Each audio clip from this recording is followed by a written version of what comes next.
Alibaba have just released their Qwen3 series of models, and they are very good. These open source text-only models are able to reach, for the largest one, the performance of about DeepSeek v3, maybe a little bit better, or DeepSeek R1, the reasoning model. I'm going to show you how to inference these models, run them on GPUs. I'll show you how the models of different sizes compare in terms of inference speed. And then I'm going to show you how to use these models along with MCP servers, because they have been trained for agentic workflows. Now, the Qwen release, unlike the Llama 4 release, which just included large models, Qwen3 includes some large models and some small models that can easily be run locally or run very fast. There are two mixture of expert type models, the largest of which is the strongest in terms of performance. It's 235 billion parameters with 22 billion that are activated. Now, this is of a size that you can fit it on a single node, so you can easily fit it on probably 4 H100s, but I'd recommend running it on 8. This is unlike DeepSeek, which won't fit on H100s and requires either the latest generation of GPU and 8 B200s with more VRAM, or requires you to use a node or two nodes. That would be 16 H100 GPUs. Qwen also have this kind of mid-sized model here, Qwen3 32B. It's a 32 billion parameter dense model, but they have a sparse version which runs with only 3 billion activated parameters. We'll see the performance later, but these perform pretty similarly. Although the one that has just 3 billion parameters activated is about 2 to 3 times faster. Now, Qwen has released a series of smaller models too, going from 14 all the way down to 0.6 billion parameters. A lot of companies and open source will be happy about that because it gives a lot of flexibility to trade off quality for speed and cost. And lastly, Qwen have released FP8 versions. It's very common nowadays to run models in 8-bit precision. Most of the recent GPUs, like the H100s and later, they support 8 bits rather than just 16, and this allows you to get faster and cheaper inference. Now, before I show you how to run these models, just a few quick notes from the Qwen release. I'm going to show you some of the benchmark scores here. First off, we have the larger models. So we've got the 32 billion dense and then the largest 235 billion parameter model. And it's being compared with some of the leading models that are private, except DeepSeek, of course, is an open source model.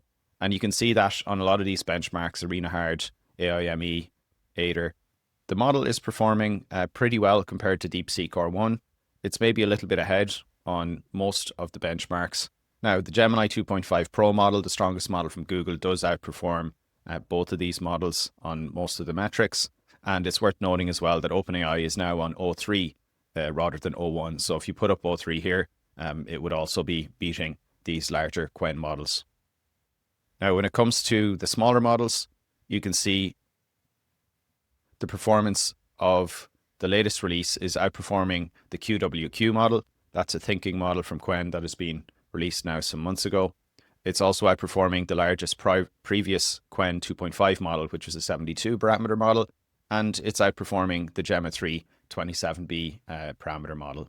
Now, this kind of makes sense that it's outperforming on a lot of the metrics because these are reasoning models, and with reasoning, you get a very big boost. In fact, if you go down here, you can see some graphs, and what this is showing is the percentage that are correct with one attempt as you increase the level of reasoning going from left to right. And you can see this is in 1,000 tokens of thinking budget. The performance can even almost double here on AIME 24. So the thinking is clearly a big benefit. And if you added thinking in to the Gemma models, you would expect that you could get to improved performance there as well. Now, moving on to the architectures, there's nothing particular to say here. The dense models, I think, largely have the same Llama style architecture, the mixture of experts. It's not entirely clear exactly how they have weighted the data during the training. There is some load balancing, but the technical paper hasn't been released, so we'll have to wait to learn a little bit more on exactly how they've designed the mixture of experts. One of the key features I'll mention before now I'll go to inference is around the thinking modes. These are thinking models, but they have this interesting approach where you can turn on and off the thinking dynamically during your prompting. You can actually just type in think and it will start to think, or you can type in no think after a / and the model will not adopt a thinking approach. So this is kind of a soft approach I haven't seen before, and it adds an extra tool in the toolbox. Very briefly to explain the training, This is common and is done by the major labs. You train your large models through a multi-step process, which I'll briefly describe. And then when you have the large models, you use that to create synthetic data that's used effectively to distill the knowledge into the smaller models. So you can see the dense 32B and also the large mixture of experts. They are trained kind of from scratch, and then they're used to distill the weaker models here, the smaller models. Now, interestingly, they chose to distill the 30B with 3 billion active parameters. Perhaps if they had pre-trained that from scratch, it could have been stronger. Currently, the 32 billion parameter dense is a little bit stronger on the benchmarks than the 30B with 3 billion parameters activated. However, this is about 2 to 3 times faster, so that is probably a trade-off worth taking in a lot of cases. Now, just in terms of the training, there was presumably some pre-training to get to the base models, maybe even some mid-training. And then there is training on long chain of thought. After that, there's some reinforcement learning. The details are not specified yet, but possibly using some kind of GRPO, perhaps using some kind of sampling and then filtering of the data and SFT. And after doing some reinforcement learning, then there is a stage where there is thinking data combined with non-thinking data. This means there are responses that are just short without much thinking and responses that have thinking in them. And both flavors are included here. So the model gets accustomed to being able to provide both the shorter style and the thinking style responses. Then there's a more general phase of reinforcement learning. I assume this just means it covers more topics than what was covered here in this stage. That's likely more mathematical and verification based. And this is what brings you down to the final model. So I'm now going to show you how to run these models by using a one-click inference endpoint. You can find the scripts I'm going to use for benchmarking in the advanced inference repo. And you can find in the open source repo here, one-click LLMs, some one-click templates for running these models. Now, broadly, there are 2 libraries I've gone through that you can use to inference Qwen. One is SGLang, which I find to be a little bit faster for high batch sizes. The other is vLLM. And I've got templates here for each of the models, and I've tested that they all work, except I have some stalling issues on the largest model with SGLang. So maybe use vLLM if you're going to start off with that. So if you click on any of these templates, for example, this dense 32B model here, you'll open up into RunPod. And once you've signed in, and by the way, these are affiliate links that support the channel, I should say, you can pick a GPU. You could put in here 32B model, and you can inspect the template. So this is an SGLang template, and there are a few things that are worth mentioning. The first is that you need to pass in a reasoning parser. So when the model creates output, it's going to create some thinking tokens between thinking tags, and you want that to be grabbed and placed in the response in the reasoning part as opposed to in the content part. So just something to note there on SGLang. If we take a look then at a template for vLLM, let's see here if I've got, this is an SGLang template. If I go to vLLM, we can again pick a GPU, vLLM. And now if I look at editing the template here, you can see there's a reasoning parser being specified. It's actually the same one as DeepSeek, which is a little bit confusing, but for vLLM, you do need to use this DeepSeek parser for reasoning. And if you want reasoning, you also need to pass this enable reasoning here. Now, what does this do? I assume this is going to control the chat template, because that's basically the only way that you can command models is by prompting them. So this probably controls the chat template to indicate that the model is to start reasoning and to be capable of having the reasoning turned on and off by passing think or no think, which I'll show you momentarily. So I'm going to go ahead actually and deploy that there so that we have it up and running. It should take probably about 5 minutes to get going, and that's because the coup de graphs have to be prepared, and that does take a little bit of time, but it will speed up the inference when it comes to running the model. Now, once you have the model up and running, you can just hit it directly. If you go here, in fact, why don't we do that with the SGLang version that's up and running? You can just do a curl request to the pod. So I've got this curl request. Notice that I do need to inject the pod ID here. And also I recommend using the chat completions endpoint rather than just the completions endpoint and passing in a series of messages like this. So I'm going to copy this. I'm going to put it into a small text document. Sorry, this is off screen here. And I'm going to copy my pod ID. And then I'll paste that in. And I'm going to just run this in a terminal. So if I open up a terminal here, I'll pull this onto the screen. Sorry, my screen is too small. But basically, I'm just feeding in. And I'm saying San Francisco is A. And notice here how the reasoning content comes back in its own section. So it's basically reflecting, okay, the user wrote San Francisco is A and stopped. I need to figure out what they're asking for. Maybe you want to complete the sentence. So that's the reasoning. And there should also then be an assistant response. So we can, it's kind of hard to read like this. Tool calls, finish reason.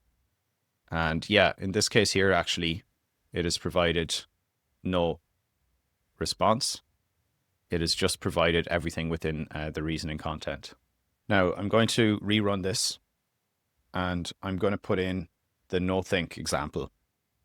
So I'm going to put in, it's literally just the / I'll show you here now.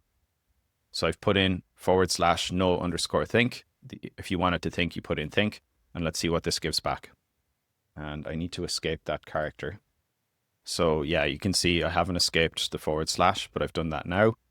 And if I run here, okay, so now it's giving me back the assistant content and it's giving me no reasoning content. So you can see it's kind of dynamically controlling. Now, to be honest, this is not, I think, really how this should work, because ideally we would get the reasoning and it would be here. And then after the reasoning, we would get the assistant response, which should be contained here. And clearly that's not happening. So this is not ideal, and probably would need to look into this more. Now I'm going to compare vLLM. So let's start up vLLM. You can see here that the container is running, but it's right now loading the model. So it's loading the shards onto the GPU. Now, while that's loading up, I will just show you some of the other templates. I know I'm getting into a lot of detail here, but there were quite a few issues I hit when I was trying to run these different templates. As I said, SGLang, I had issues with that booting up in terms of speed. I will just mention that if you're going to run it, I recommend running on, you probably could run on 4 H100s or A100s, but because 4 times 8 is 320, and if it's in FP8, then the model should be around 250 gigabytes, so it should fit. But if you want faster generation, you can go with 8, and you do need to enable expert parallel. So the problem here is that I think there's maybe 192 experts, and that number is not divisible by 4. It's not divisible by 8. If I divide 19 by 8, that would be 2, and then 32. That is divisible by 8. I need to check that, but I did get an error when I tried to run it on TensorParallel 8, and it basically said that the experts were not divisible. So enabling the expert parallel here basically allows the experts to be split, and so you avoid that error. And it's the same thing if you go to the vLLM. Well, when I say the same thing, it's the same thing in principle. You need to enable expert parallel MOE. So this should allow you to operate on 8 different GPUs using vLLM. Notice also I've got the reasoning parser set here to Qwen3. So let's take a look then at the vLLM one, and I'll open it up here. And yeah, by the way, you should be running this on 8. And if we check the command, you can see for vLLM we're setting tensor parallel size to 8 because I've got 8 GPUs, and then also we need to enable expert parallel there. So with those 2 tweaks, you should be able to get this up and running, and I have tested this vLLM template, so you should know that that will work. Now let's just go back and take a look at our 32B vLLM template. Looks like we're still loading. Okay, so now our vLLM 32 billion parameter model is up and running, and that's going to allow me to just do 1 or 2 quick tests on it.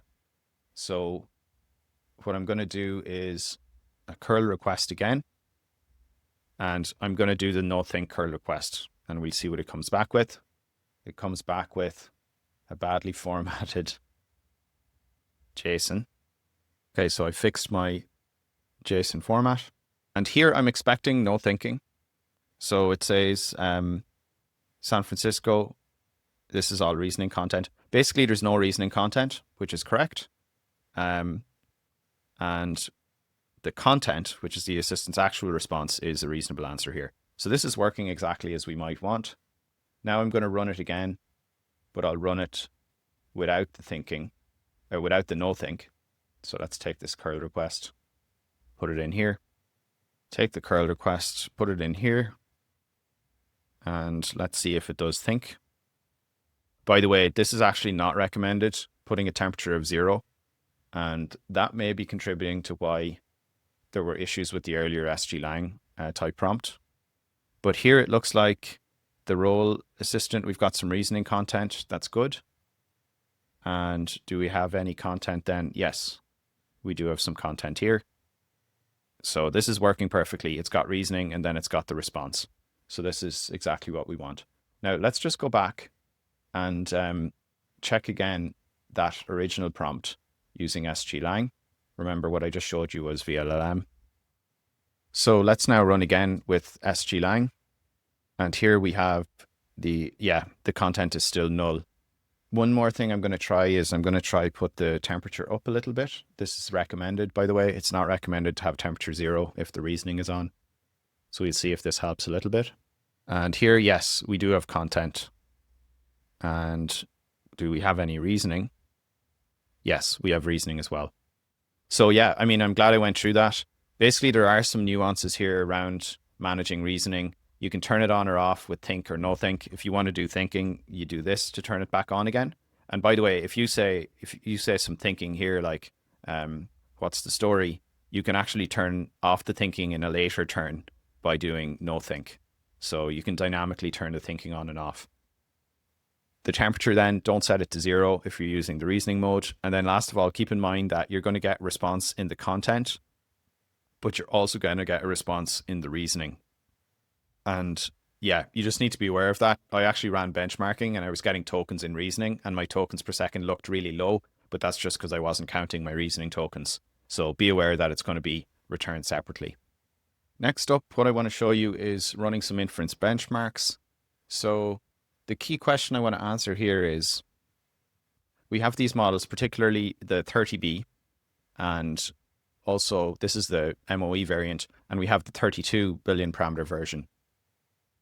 And what I want to know is how much faster is the 30 billion mixture of experts compared to the 32B, because they're pretty comparable in performance. It's unfortunate that they're not put side by side, but if you look here, say ArenaHard 93.8, 91, 81.4, 80.4, 72.9, 70.9. Basically, the 30B mixture of experts is only a little bit worse than this one here. Now, I'd give a caveat that the 30 billion mixture of expert is distilled, and unfortunately, distilled models, their knowledge can be a bit sparse because they haven't got the same grounding as the fully trained models. So even though the benchmarks look fairly good and close, probably, I'm guessing this model isn't quite as good in a general sense as the 32 billion parameter dense. However, because it's only got 3 billion activated parameters, it should be a lot faster, and this can make it pretty interesting.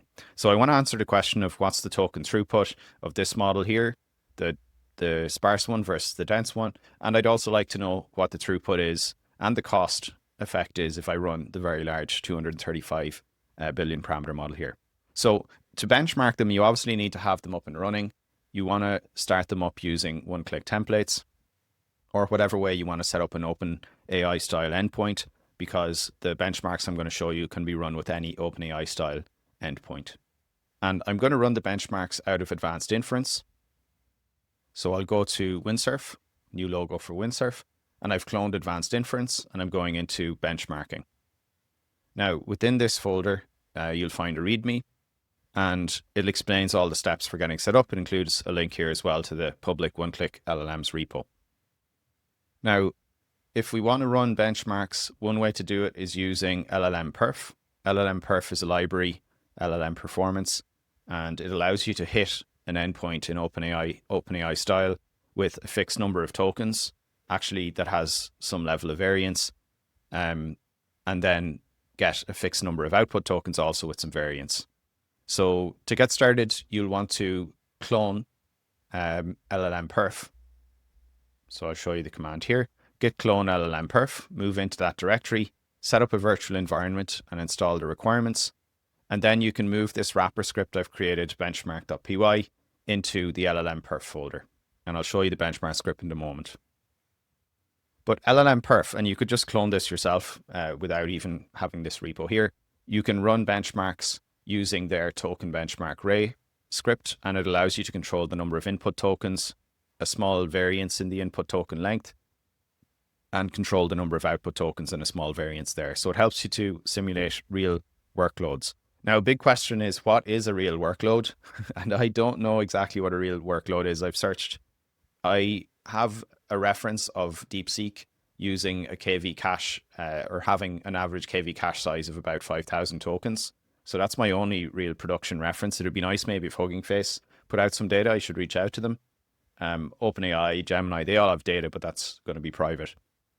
Anyway, I've taken a mean of 5,000 input tokens, a mean of 1,000 output tokens, and that's what I'm using. And what I like to do is benchmark on a few different numbers of concurrency. I like to look at 1 request, then 8, and then 64. And the way that I achieve that is basically by wrapping this script here so that it will run the 3 benchmarks. So I wrap it in a benchmark script, and this will allow me to run at these 3 configurations. So I'll run 25 requests with a concurrency of 1, then I'll run 200 with concurrency of 8, and then I'll run 1600 with concurrency of 64. And then this will save all of the results, and it will put them in nice organized structure into this benchmark results file here, or folder. And it will split them out according to library and then according to hardware. So you can see here, we've got vLLM, we've got 1 by H100, and then we've got the 32 billion dense. We've got all of the concurrencies, and we've got here the 30B, which is the sparse, and all of the concurrencies. So this is how I run the scripts. And furthermore, I've set up a script that will allow me to generate some nice graphs. So if I go down here and I look at the graphs, there's a generate graph script right here. Again, create a virtual environment, install the requirements, and then run a script here. So I can just set which of the models I've benchmarked do I want to compare, which libraries to compare, which hardwares, and then it's going to output the graphs into the benchmark graphs directory here. Now, just one note, I should have said how to call the wrapper script. If you want to run the wrapper script, you need to pass in the API base. This can be any OpenAI API style endpoint. Here it's run pod with the pod ID. Then you need to pass the model slug here, or the model name, and then pass the library name so that it helps organize the folders, and then the hardware name. So that's how I'm running it here. And I've run it for the Qwen30B, the sparse, the 32B dense. Then I've run it for the 235B sparse. And I also ran it on SGLang as well, using the large model. But I think I wasn't able to get that running, so I didn't actually generate those results. So once that's all done, you'll be able to check the benchmark graphs. And you can see here, for example, let's close this down. Here's the token throughput. And you can see comparing the different models, the sparse model here, this is the fastest, then the 32B, and then the largest model. And keep in mind, the largest model is running on 8 GPUs, whereas the others are just running on 1. And here you can see at a batch size of 64, roughly speaking, you've got a 3x difference in throughput if you're using the sparse model versus the dense model here. In terms of time to first token, basically the times to first token are all pretty good across batch sizes. If you try and do a concurrency of 32 of 64 on a 32 billion dense on just one machine, then 64 ends up being very large. So this is not probably going to be practical. But you can operate at a batch size of 8, probably larger than 8 as well, maybe up to 32. Here's the tokens per second of output being generated. This is what you care about for speed, really. And you can see, again, the sparse model here, 42 versus 12. So it's over 3 times faster.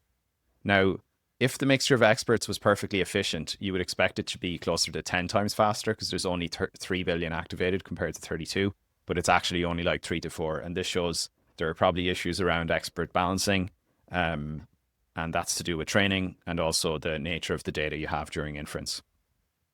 Notice that the tokens per second are not bad from the large model. If you run it on a full node of 8 GPUs, you can get latencies at batch size 8 around maybe 51, although it is starting to get slow as you get to batch size 64 here.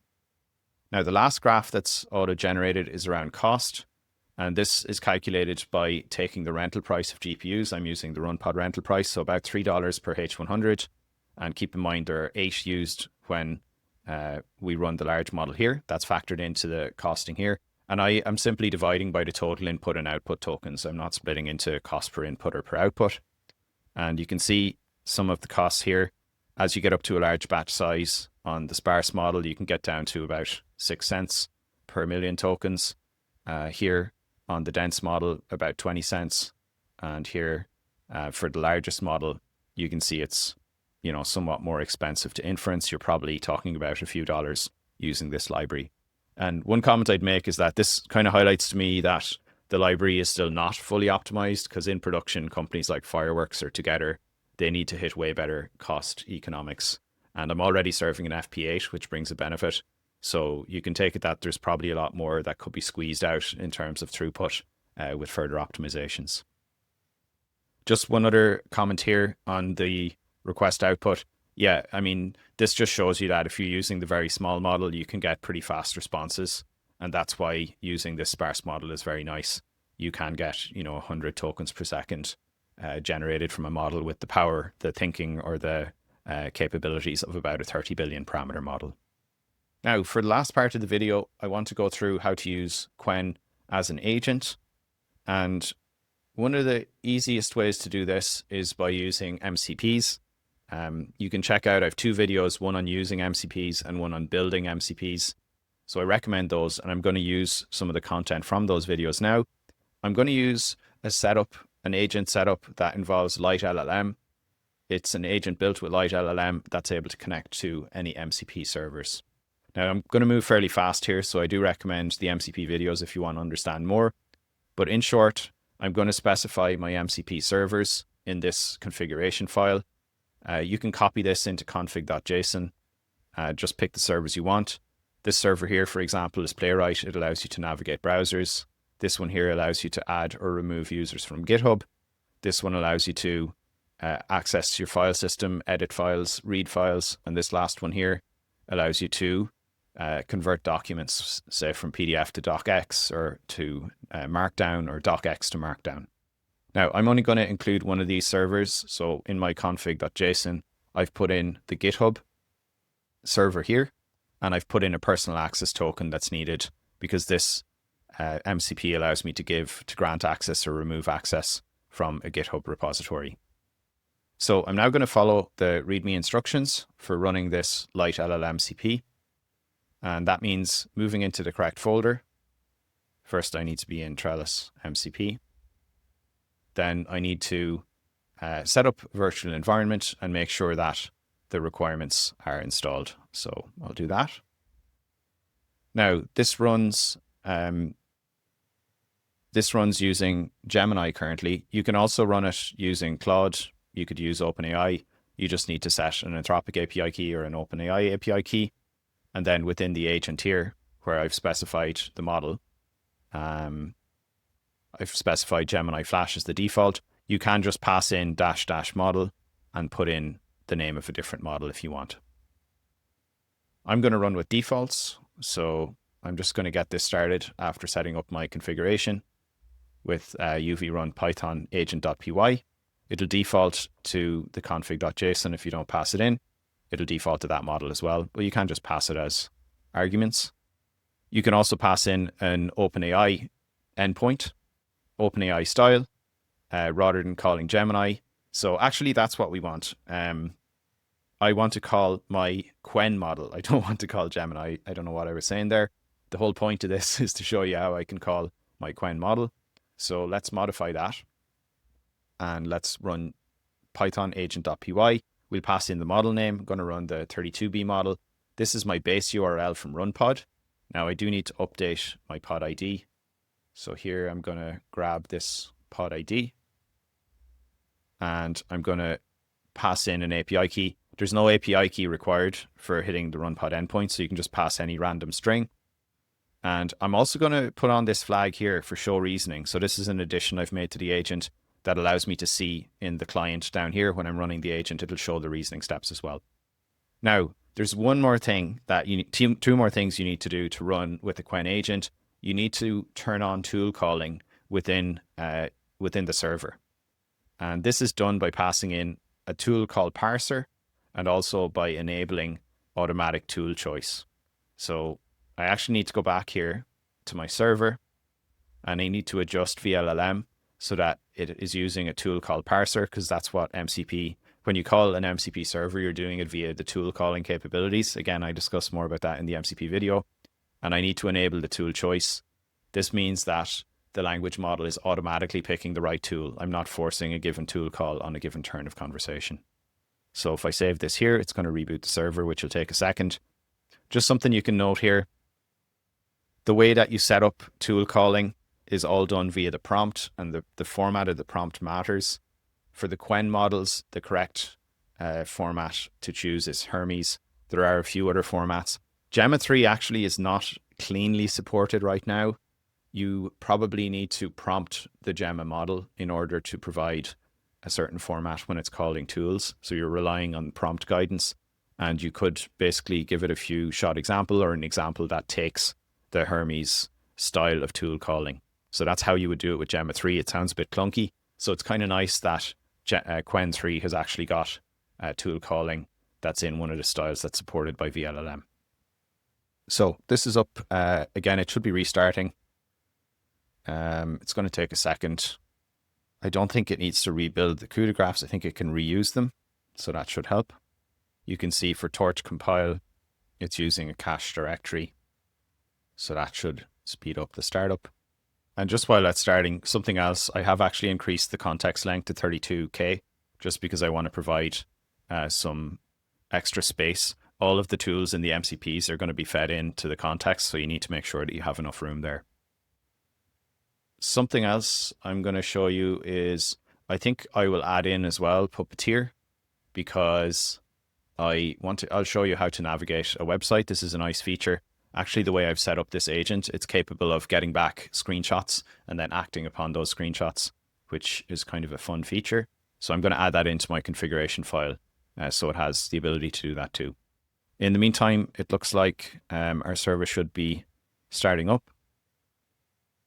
We are able to run 4.65 concurrent requests at this context length. I'm just on 1H100. And you'll notice that the max KV cache size is the product of the max concurrent requests times 32,000. That's what that number there is. And just one other thing, which is I'm actually going to use the vision version. So I'm going to pass in an argument of vision here as well, which is what's going to allow me to take screenshots. So it looks like our server is up and running. And I'm now going to be able to run the agent.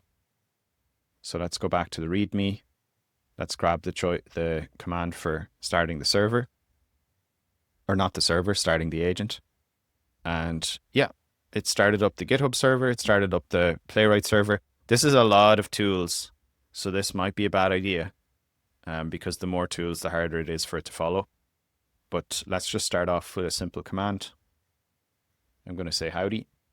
And yeah, the reasoning looks good. It's a casual greeting. And then the assistant says this.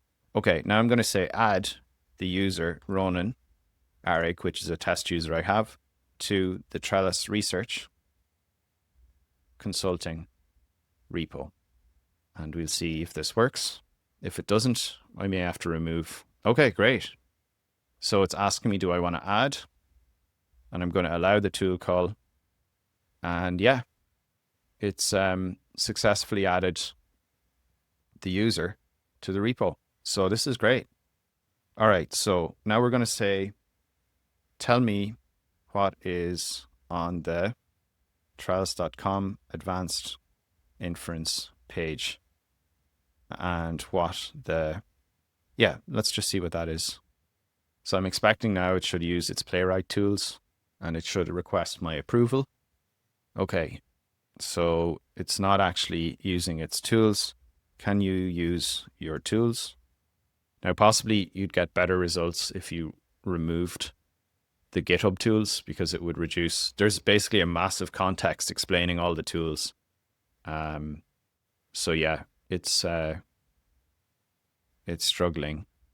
Now, Claude, by the way, I think is capable of handling maybe up to 70 tools, 80 tools. So this is kind of pushing close to that limit. Let's allow this tool call here.